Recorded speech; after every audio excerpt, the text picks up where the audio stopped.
এটা ঝাল ঝাল করা যায়, আবার হালকা ঝালও দেওয়া যায়, যে যেমন দেখতে পাবেন। আর এখানে আছে পেঁয়াজ বাটা, রাত রাখা যায় আরও ভালো হয়। আমি এটা কম করি, এখানে রস বেড়ে যাবে তো। ভালো করে পরিষ্কার ধুয়ে ছাঁকনিতে জল ঝাড় দিয়েছিলাম, প্রায় 2 ঘন্টা হয়ে গেছে, 2 ঘন্টার বেশিই হবে। একটু আপনাদের দেখাতে থাকবো।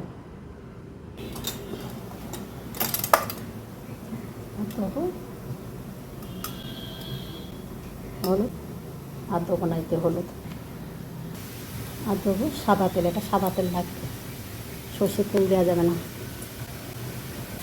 ছোটো লোক তো ওই জন্য খালি।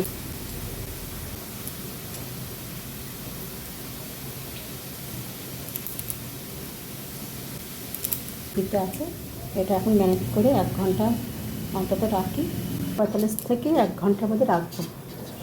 এটাই চাপা দেওয়া থাকবে, তারপর আপনাদের দেখাবো কী কী। সাদা তেল দেবো, আমি 1 ঘন্টার ওপরটা দেখা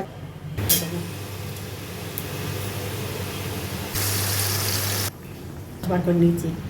তারপরে দিয়েছি গোলমরিচ বাটা, শুকনো লঙ্কা বাটা আর কাঁচা লঙ্কা বাটা দিয়ে, তারপরে দিয়েছি ওটা করে নিই।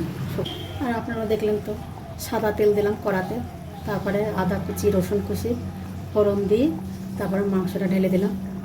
1 ঘন্টা মাংসটা মেখে রাখলাম, 1 ঘন্টার উপরে হয়ে গেছে। আপনারা এইভাবে করবে, খেয়ে দেখবেন ভালো লাগবে। আরও অনেক কিছু দিতে আছে, দেখতে থাকবেন।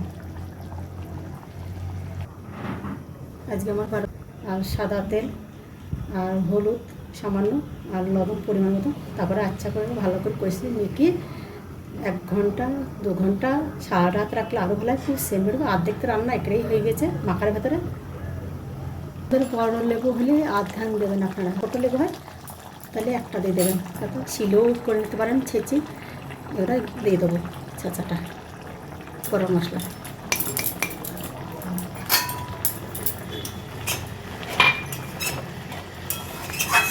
এবার নামিয়ে আপনাদের দেখাচ্ছি।